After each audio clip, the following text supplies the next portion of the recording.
Ever wondered what became of the talented cast of Matlock? Once captivating audiences with their unforgettable performances, some of these stars faced life-altering incidents that reshaped their paths in unexpected ways. From triumphs to struggles, their journeys have been filled with both challenges and resilience. Now, in 2025, we revisit their stories and uncover where life has taken them. How have they transformed over the years, and what lessons have they carried forward? Join us as we explore the poignant tales of fame, adversity, and redemption, stories that continue to inspire and intrigue us all. Julie Summers, who played Ada Julie March on Matlock, was 45 years old when she took on the role in 1986. Her character was sharp, principled, and quietly in love with Ben Matlock, a subplot that never fully bloomed, much like Summers' own personal hopes. Despite her composed on-screen presence, Summers' off-screen life was fraught with emotional turbulence. She married television director Dennis Long in 1972, and while they had 3 children, Lucas, Meredith, and Claire, the marriage was strained by jealousy, long separations, and rumors of infidelity. They divorced in 1989, shortly before she exited Matlock. Summers struggled to find fulfilling roles after the show ended, and her career dwindled into occasional guest spots and voiceover work. She was deeply affected by the deaths of her sister in 1993 and her daughter Claire in a car crash in 2002. Summers withdrew from Hollywood, living quietly in Santa Barbara. Though she appears to enjoy retirement at 84, friends say she often speaks of missed chances and long-lost passions. Her estimated estate stands at around $1.1 million, primarily from real estate holdings and residuals. Clarence Gilliard Jr., portraying the loyal and quick-witted Conrad McMasters from 1989 onward, brought a warm and earnest charm to Matlock. He was 33 when he joined the cast and seemed poised for a breakout career. However, despite a promising start, he became disillusioned with Hollywood's typecasting and faded from mainstream roles after the 90s. His personal life was marred by heartbreak and distance. His first marriage ended bitterly, and though he remarried in 2001 to Elena Gilliard, the union was rocky, strained by financial pressures and Clarence's increasing retreat into religious solitude. They had 6 children: Jason, Amara, Caleb, Rebecca, Sarah, and Daniel, but he often lived apart from them, overwhelmed by guilt over his absence and the demands of teaching. Gilliard turned to academia and religion for solace but never escaped the shadow of unresolved grief over a miscarriage and the overdose death of his brother. He passed away from a long undisclosed illness on November 28, 2022, at age 66. He left behind an estate valued at approximately $600,000, primarily from acting royalties and teaching salaries. Nancy Stafford, who played the intelligent and confident attorney Michelle Thomas from 1987, was 33 when she joined Matlock. Her presence brought grace and modernity to the series, and she quickly became a fan favorite. However, behind her poised demeanor lay years of emotional battles. She married Pastor Larry Myers in 1989, and while they appeared happy publicly, their marriage was plagued by intense religious disagreements and a miscarriage that left Nancy deeply depressed. They had one daughter, Hannah, who suffered from chronic illness and required constant care, contributing to Stafford's gradual withdrawal from acting. Post-Matlock, she struggled to find roles outside of faith-based projects, often expressing frustration at Hollywood's ageism and the industry's waning interest in her. Estranged from extended family and plagued by chronic anxiety, Stafford now lives in a modest Florida home at 70. Despite efforts to stay active through Christian conferences and writing, she remains haunted by the isolation of her later years. Her current net worth is estimated at $750,000. Andy Griffith, the iconic Ben Matlock, was 60 years old when Matlock premiered in 1986. Known for his cantankerous charm, Matlock became one of television's most enduring lawyers, and Griffith's performance carried a moral gravity that resonated deeply. Off-screen, however, Griffith's life was shadowed by loss and disappointment. He was married 3 times, most famously to Cindy Knight, but none of his marriages brought lasting happiness.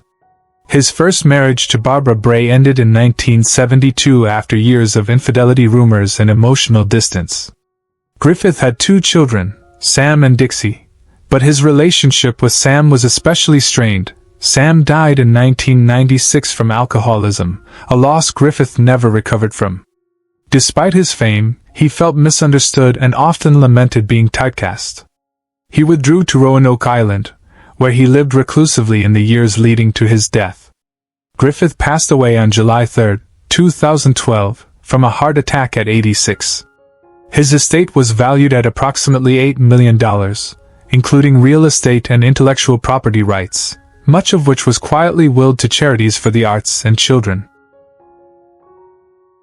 Keene Holiday, who played Tyler Hudson, was 37 years old when Matlock premiered in 1986. His sharp intelligence and streetwise charm made Tyler a fan favorite. However, off-screen, Holiday's life was filled with instability. A gifted actor with stage roots, his struggles with substance abuse began even before Matlock, and though he found success, the pressure of fame worsened his condition. After the show, his career nosedived, landing only minor roles. He married singer Dana Ray in 1978, and they had 2 children, Marcus and Asha, but his addiction and prolonged absences strained the marriage, leading to a bitter divorce in 1991. His second marriage to poet Lenora Green also collapsed, plagued by financial issues and emotional distance. Holiday suffered a nervous breakdown in 2002, and his daughter Asha tragically died in a car accident in 2008.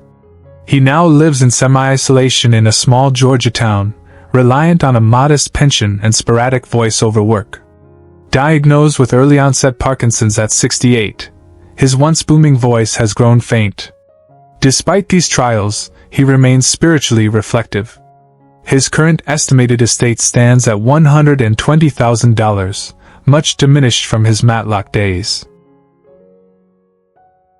Daniel Roebuck, portraying the affable and quirky Cliff Lewis, joined the Matlock cast in 1992 at the age of 29.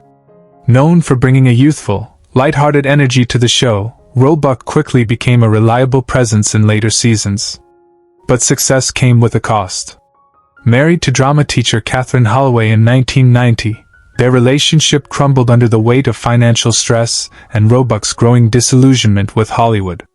They had 3 children, Evan, Lindsay, and Noah, all of whom later distanced themselves from their father.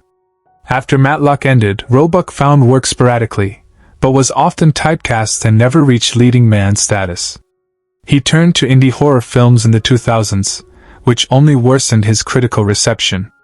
In 2013, his youngest son Noah died by suicide, triggering Roebuck's spiral into depression. He spent a year in a psychiatric facility in upstate New York. Now 62, he lives alone in a modest apartment and works as a film archivist, having long left acting behind. Estranged from his ex-wife and 2 surviving children, he remains haunted by regrets. His current estate is estimated at $180,000.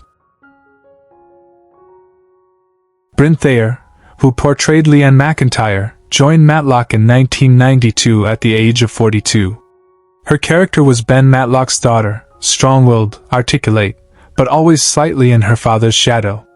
Thayer's life mirrored that tension. After a hopeful start on television, her momentum stalled following Matlock. Offers dried up, and her efforts to transition to directing failed. She married producer Henry Martin in 1994, but their union quickly deteriorated amid rumors of infidelity and artistic jealousy. The couple had 1 son, Julian, who later became estranged from both parents after a bitter custody battle and legal troubles. Following a cancer scare in 2007 and a failed comeback attempt, Thayer retreated from the spotlight entirely. She moved to a remote ranch in New Mexico, living off royalties and tending to horses. In 2021, a fire destroyed part of her property, leaving her briefly homeless. Her mental health has suffered, and she rarely leaves her property. Now 75, she is reclusive and shuns interviews. Her estate is estimated at $400,000, largely tied up in land and unpaid taxes. Carrie Lizer, who played legal assistant Cassie Phillips in 1987, was just 26 years old when she appeared on Matlock. Her role was quirky, smart, and full of idealism, characteristics she brought to her real-life endeavors as well. After leaving the show, Lizer found some success as a writer and producer, notably with The New Adventures of Old Christine. But her behind-the-scenes work masked personal turmoil. Her marriage to screenwriter Ted Marchbanks lasted only 6 years, ending in a custody battle over their daughter Sophie and son Aaron. The legal fight drained her emotionally and financially, and her career stalled shortly afterward. Disillusioned with Hollywood sexism, she published a memoir that was met with both acclaim and backlash, isolating her from former colleagues. Sophie cut off contact at 18, blaming Lizer for exploiting family pain for public attention. In 2019, Lizer suffered a stroke that impaired her speech and halted her writing career. Now 63, she lives with a caregiver in a small Pacific Palisades home. Once full of energy and wit, she now rarely speaks in public. Her estate is valued at $300,000, with most funds going toward medical expenses. Linda Pearl, who played Charlene Matlock, was 31 years old when she joined Matlock in 1986 as Ben Matlock's sharp, idealistic daughter and legal partner. Though she appeared only in the first season, her poised, confident portrayal made a lasting impression. Off-screen, her life was less stable. She married 4 times, first to actor Desi Arnaz Jr., then to screenwriter Alexander Carey, both of which ended in bitter divorces. Her third husband, musician James Vincent Adams, struggled with alcoholism and passed away tragically in 2009. Her fourth marriage to a much younger man fizzled after 2 turbulent years. She had 1 son, Lucius, from her second marriage, but their relationship became strained due to her constant relocations and emotional instability. Linda battled depression following the deaths of several close friends and 2 miscarriages. She withdrew from the public eye after suffering a mild stroke in 2018. Now 69, she lives quietly in a modest home in New Mexico, often seen walking alone with her dog. Her estate is estimated at $400,000, having dwindled due to legal fees and failed real estate ventures. Once a rising star, Pearl now lives in quiet solitude, haunted by what might have been. Michael Durrell, portraying D.A. Lloyd Burgess on Matlock, was 43 when the show debuted in 1986. He brought a composed and calculating presence to the courtroom, often serving as Matlock's nemesis. Despite his on-screen command, Durrell's real life was a labyrinth of disappointments. His one marriage, to theater director Elaine Norwood, was strained by infidelities and long separations due to his touring work. They had twin sons, Darren and Miles, but after the couple divorced in 1997, Durrell became increasingly estranged from them. He suffered from chronic insomnia and developed a dependency on sleeping pills. In the early 2000s, he was quietly hospitalized after a breakdown that left him confused and paranoid. Though retired at 81, he reportedly wanders his neighborhood in Pasadena, frequently mistaking neighbors for former co-stars. A failed investment in a doomed stage company cost him most of his savings. His current estate is valued at just $250,000. Once praised for his powerful stage voice and dramatic intensity, Durrell now lives in near obscurity, with few visitors and fading memories of the spotlight. Carol Houston, who joined Matlock in 1994 at age 32 as the pragmatic and cool-headed attorney Jerry Stone, was a fresh and promising face. Her character's calm demeanor and wit brought a new energy to the show's final seasons. In real life, Houston struggled with imposter syndrome and quietly battled an eating disorder throughout her time on the series. She married a dentist, Dr. Alan Fremont, but the union crumbled when he admitted to a long-standing affair with her cousin. The scandal devastated Houston, who had just given birth to their daughter, Eloise. Houston attempted a brief comeback in indie theater but was shunned by producers after a public breakdown during a live performance in 2002. Her mother died by suicide in 2004, sending Houston into a dark spiral of depression and substance abuse. Though now 63 and sober for the past 5 years, she lives alone in a small apartment in San Bernardino, painting watercolors no one buys. Her daughter, now estranged, lives in Oregon. Houston's estate is estimated at just $180,000. The once promising actress lives in quiet reclusion, her past successes long overshadowed by emotional scars. Don Knotts, portraying the lovable Les Calhoun in Matlock from 1988, joined the show at 64, bringing his signature nervous energy and comedic brilliance to the role of Matlock's eccentric neighbor. Though best known for Barney Fife in The Andy Griffith Show, his stint on Matlock reminded viewers of his timeless charm. Behind the scenes, however, Knotts endured a deeply painful personal life. He married 3 times. The first to Catherine Metz ended in a bitter custody battle over their 2 children, Karen and Thomas. His second wife, Laura Lee Chuckna, left him after his mental health declined. Suffering from hypochondria, chronic anxiety, and near-constant loneliness, Knotts often found solace only in work. After Matlock, roles dried up, and he lived quietly, rarely seen in public. In 2004, he was diagnosed with lung cancer, having been a lifelong smoker. He passed away on February 24, 2006, at age 81, surrounded only by his daughter and a nurse. His estate was modest, estimated at $1.5 million, much of it left to his children. Remembered for his laughter, he died in melancholy, having struggled silently for much of his life.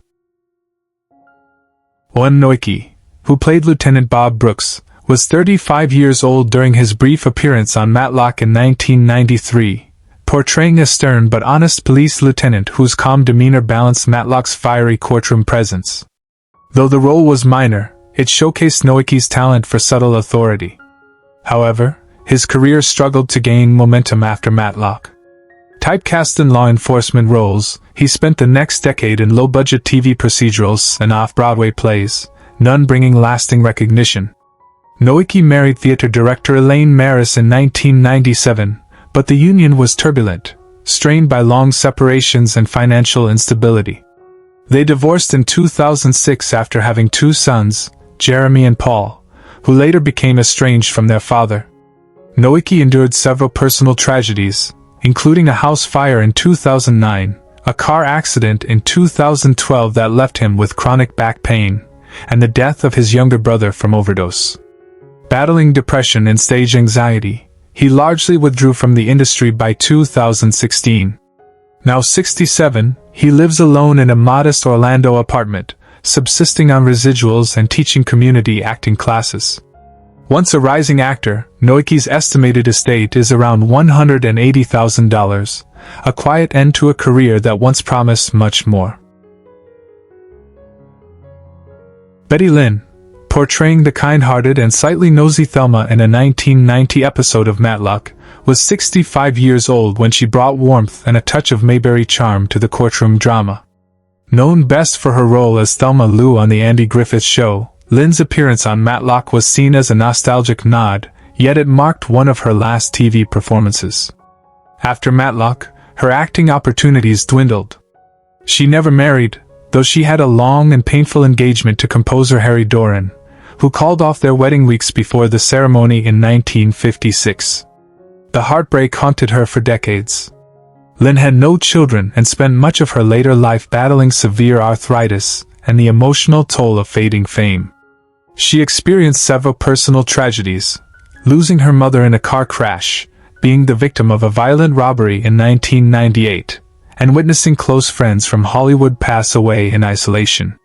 Despite the hardships, Lynn found solace in church activities and community events in Mount Airy, North Carolina.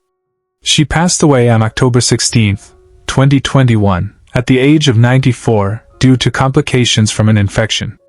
Her modest estate, mostly comprising royalties and savings, was valued at $350,000, which she left to local charities and a distant cousin. Warren Frost, who played Billy Lewis on Matlock starting in 1988 at age 63, brought a quiet intensity and emotional depth to his character, a soft-spoken man wrapped in layers of mystery. Though Frost became best known for his later role in Twin Peaks, his time on Matlock marked a career comeback after years of teaching theater at the University of Minnesota. He had long abandoned acting professionally due to a lack of roles and financial strain, focusing instead on academia and family. Frost was married to Mary Virginia Calhoun, a fellow theater lover, and they had 3 children, Mark, Lindsay, and Scott. While Mark achieved fame as a writer and producer, the family endured a period of grief when their daughter Lindsay suffered a nervous breakdown in the early 2000s. Warren's later years were plagued by recurring heart issues, a battle with Parkinson's disease, and the emotional weight of caring for his wife as her health declined. He passed away on February 17, 2017, at age 91, from complications related to prolonged illness.